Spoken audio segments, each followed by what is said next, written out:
Hello guys, അപ്പോൾ മറ്റൊരു പുതിയ വീഡിയോയിലേക്ക് ഏവർക്കും സ്വാഗതം. ഹോട്ടലുകാരൊക്കെ ഇപ്പം എങ്ങനെയെങ്കിലുമൊക്കെ അവർക്ക് പൈസ ഉണ്ടാക്കിയാൽ മാത്രം മതി. കൊടുക്കുന്ന ഫുഡ് വൃത്തിയോടെ ഉള്ളതാണോ, അത് കഴിച്ചു കഴിഞ്ഞാൽ അവിടെ വരുന്ന കസ്റ്റമേഴ്സിന് എന്തെങ്കിലും പറ്റുമോ, അതിനെക്കുറിച്ചൊന്നും അവർക്ക് ഒരു ഉത്കണ്ഠയില്ല. എങ്ങനെയെങ്കിലും എന്തെങ്കിലുമൊക്കെ കാട്ടിക്കൂട്ടി അങ്ങ് കൊടുക്കുക. ഇതിപ്പം പട്ടി കടിച്ചതായിക്കോട്ടെ, എലി കടിച്ചതായിക്കൊള്ളട്ടെ, അവിടെ പുഴുവരിച്ച് കിടക്കുന്ന സാധനങ്ങളായിക്കൊള്ളട്ടെ, അതെല്ലാം ഫ്രീസറിനകത്ത് കയറ്റി വെച്ചിട്ട് വീണ്ടും ചൂടാക്കി കുക്ക് ചെയ്ത് അങ്ങ് എടുത്ത് കൊടുക്കും. അനുഭവിക്കുന്ന ആര്? അവിടെ വരുന്നവർ. കൂടിപ്പോയി കഴിഞ്ഞാൽ അവർ ഒരാഴ്ചയോ രണ്ടാഴ്ചയോ ഹോട്ടലിൽ അടച്ചിടും. ബാക്കി കൊടുക്കാനുള്ള ഫൈനും ബാക്കി സെറ്റിൽമെൻ്റ് ഒക്കെ ചെയ്തതിന് ശേഷം അവർ റീ ഓപ്പൺ ചെയ്യും. വലിയ വലിയ മേജറായിട്ടുള്ള വലിയ ഇഷ്യൂസ് ആണെങ്കിൽ പിന്നെ അവർ ആ കട മൊത്തത്തോടെ ക്ലോസ് ചെയ്തിട്ട് സെയിം ആൾക്കാർ തന്നെ ആ കടയുടെ പേര് മാറ്റിയിട്ട് വേറൊരു തൊട്ടടുത്തോ അല്ലെങ്കിൽ ആ സെയിം സ്പോട്ടിലോ തുടങ്ങും. എങ്ങനെ ഇരിക്കണം? ഞാൻ ഇവിടെ ഒരു വീഡിയോ പ്ലേ ചെയ്യാം. ഞാൻ വെയിറ്റ് ചെയ്തിരിക്കുകയായിരുന്നു ആ ഒരു ഷോപ്പ് ഈ ഒരു ഇൻസിഡൻറ്റിന് ശേഷം എപ്പം റീ ഓപ്പൺ ചെയ്യുമെന്ന്. നമ്മുടെ ട്രിവാൻഡ്രത്ത് തിരുമലയിലുള്ളൊരു ബ്രേക്ക് ടൈം എന്ന് പറഞ്ഞൊരു ചെറിയൊരു ഹോട്ടലാണ് കേട്ടോ. അത്യാവശ്യത്തിലേറെ സെയിലുള്ള, വെളുപ്പിന് ഒരു 3 മണി വരെയൊക്കെ ഓപ്പൺ ആയിട്ടിരിക്കും. മെയിൻ ഇവിടുത്തെ ഏറ്റവും കൂടുതൽ സെയിൽ കിടക്കുന്നത് ഷവർമാസാണ്. Chicken ഷവർമയും beef ഷവർമയും. അതിലിവർ കുബൂസ് വേറൊരാൾ കഴിച്ചതിൻ്റെ ബാലൻസ് ഉള്ള സാധനമാണ് അവിടെ വരുന്ന കസ്റ്റമേഴ്സിന് കുബൂസ് റോൾ എടുത്ത് കൊടുക്കുന്നത്. ആ ഫ്രീ ആയിട്ട് ഭക്ഷണം കഴിക്കുന്ന വ്യക്തി ആരാണെന്നല്ലേ. ഞാൻ ഇപ്പം ഒരു വീഡിയോ പ്ലേ ചെയ്യാം.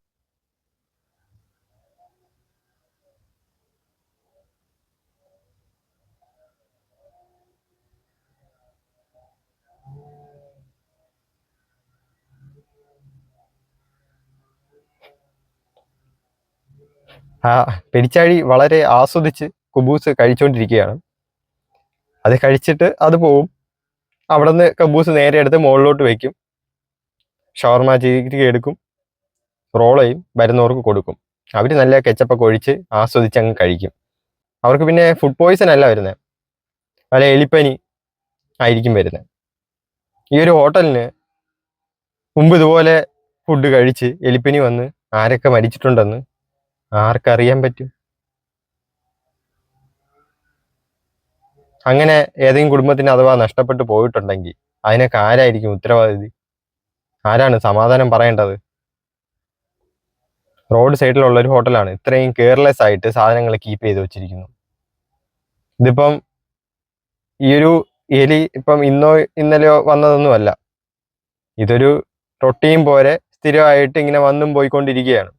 ഒരു വീഡിയോ അവിടെ വന്ന ഡെലിവറി പാർട്ട്നേഴ്സ് വീഡിയോ എടുത്ത് പോസ്റ്റ് ചെയ്തതിന് ശേഷമാണ് ഈ ഒരു സംഭവം കൂടുതൽ എന്താ പറയുക അധികാരികളുടെ കണ്ണുകളിൽ എത്തുന്നത്. അന്ന് തൊട്ട് ആൾമോസ്റ്റ് ഒരു എനിക്കൊന്ന് 5 days വരെ മാത്രമേ ഈ ഷോപ്പ് ക്ലോസ് ചെയ്തിട്ടുണ്ടായിരുന്നുള്ളൂ. പിന്നെ റീ ഓപ്പൺ ചെയ്തിട്ടുണ്ട്. ഇപ്പോൾ പഴയതുപോലെ എല്ലാം തുടങ്ങി. ആ എലി കഴിച്ച ആ ഒരു അവിടെ ഇവരിപ്പം കബോർഡൊക്കെ ചെയ്തിട്ടുണ്ട്. എത്ര കാലമായിട്ട് ഇവിടെ ഈ ഒരു എലി വന്നും പോയിക്കൊണ്ടിരിക്കുകയായിരിക്കും. എന്തെങ്കിലും ഒരു സംഭവങ്ങൾ വരുമ്പോൾ മാത്രം നടപടിയെടുക്കുന്ന ഒരു ആരോഗ്യ വകുപ്പ്, ഫുഡ് ആൻഡ് സേഫ്റ്റിയുടെ വകുപ്പ്. ആരെങ്കിലും ചത്താലോ അല്ലെങ്കിൽ അത്രയും മേജറായിട്ടുള്ള ഇഷ്യൂ വന്നാൽ മാത്രം അവർ നടപടി വല്ലതും എടുക്കും. എത്ര നടപടികൾ എടുത്താൽ പോലും എത്ര നാൾ അവർക്ക് ആ ഒരു ഹോട്ടലിൽ അടപ്പിച്ചിടാൻ പറ്റും? അവർ ബാക്കി പൈസയും കൊടുത്ത് ബാക്കി സെറ്റിൽ ചെയ്ത് അവർ റീ ഓപ്പൺ ചെയ്യും. ഇതുപോലെ തന്നെ തിരുവനന്തപുരം മണക്കാട് ഇസ്താംബുൾ എന്ന് പറഞ്ഞിട്ടുള്ള ഈ ഷവർമയിൽ ആൾമോസ്റ്റ് 10-15 പേരോ എത്രയോ കൂടുതലുണ്ടെന്നാണ് തോന്നുന്നത് ഫുഡ് പോയ്സൺ അടിച്ച്. ആ ഷോപ്പ് ആൾമോസ്റ്റ് ഒരു മാസത്തോളം ക്ലോസ് ആയി കിടന്നിട്ടുണ്ടായിരുന്നു. അത് മൊത്തത്തോടെ അത് അങ്ങ് നിർത്തലാക്കിയിരുന്നു. അപ്പം അതിനുശേഷം ഇപ്പോഴും വീണ്ടും റീ ഓപ്പൺ ചെയ്തിട്ടുണ്ട്. എന്തെങ്കിലും ഒരു സംഭവങ്ങൾ വരുമ്പോൾ മാത്രം ആക്ഷൻ എടുക്കാൻ നിൽക്കുന്ന ഒരു ഫുഡ് ആൻഡ് സേഫ്റ്റി വകുപ്പ്. എന്തിനാണ് ഇവർക്കൊക്കെ സാലറി കൊടുത്ത് ഇങ്ങനെ ഇരുത്തിരിക്കണമെന്നാണ് മനസ്സിലാവാത്തത്. റെഗുലറായിട്ട് ചെക്കപ്പുകളൊക്കെ നടത്തി പോയിക്കൊണ്ടിരുന്നു കഴിഞ്ഞാൽ എന്താണ് കുഴപ്പം? പിന്നെ വേറൊരു കാര്യം, വരുന്നവർക്കൊക്കെ കിട്ടേണ്ട സംഭവങ്ങളൊക്കെ അഡീഷണൽ വേറെ കിട്ടുമ്പോൾ അവരെല്ലാവരും ഇങ്ങനെ കണ്ണടയ്ക്കും. ഇതുപോലെ എന്തെങ്കിലും ഇഷ്യൂ വരുമ്പോൾ മാത്രം ഉണർന്ന് പ്രവർത്തിക്കും. ഇതിനൊക്കെ ബലിയാടാവുന്നതാര്? സാധാരണക്കാർ. അവിടെ ആ ഒരു ഹോട്ടലിൽ റെസ്റ്റോറൻറ്റിലോ ഇപ്പോൾ ഓൺലൈൻ വഴിയോ അല്ലാതെ അവിടെ നേരിട്ടോ പോയി കഴിക്കാൻ പോകുന്ന ആൾക്കാർ കയ്യിലെ പൈസ അങ്ങോട്ട് കൊടുത്ത് വിഷം ഇങ്ങോട്ട് വാങ്ങിക്കുന്നു. ഇത് വൃത്തിയില്ല. എമൗണ്ടും തോന്നിയ പാടെ കൂട്ടിക്കഴിഞ്ഞ് എന്തായിരിക്കും? അങ്ങനെ കുറേ എണ്ണം. അതിൻ്റെ ഇടയ്ക്കാണ് ഇപ്പം വേറെ നമ്മുടെ തട്ടുകട മാഫിയയും കൂടെ വന്നിട്ടുണ്ട്. മുമ്പ് കാലത്ത് നമ്മളെന്താ പറയുക, വളരെ ഹോട്ടലുകളിലൊക്കെ പോയി ഭയങ്കര പൈസ കൊടുത്ത് കഴിക്കുന്നതിനെക്കാട്ടും വളരെ ലിമിറ്റഡ് ആയിട്ട് ചെറിയൊരു ക്യാഷ് നമ്മൾ എന്തെങ്കിലും ഒരു നൈറ്റ് ഫുഡോ അല്ലെങ്കിൽ ഇടയ്ക്ക് വല്ലതും ഒന്ന് വയറിറച്ച് കഴിക്കാൻ വേണ്ടിയാണ് ഈ തട്ടുകടയെ ആശ്രയിക്കുന്നത്.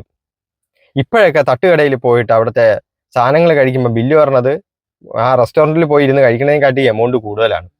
പൈസയും കൊടുത്തിട്ട് നമ്മൾ വിഷവും കൂടെ ഇങ്ങനെ കയ്യിൽ വയ്ക്കണം. അത് നമുക്കാണ് ആ ഒരു പണി കിട്ടാൻ എഴുതിയിരിക്കുന്നെങ്കിൽ അങ്ങ് സഹിച്ചോണം. അതാണ് അവസ്ഥ.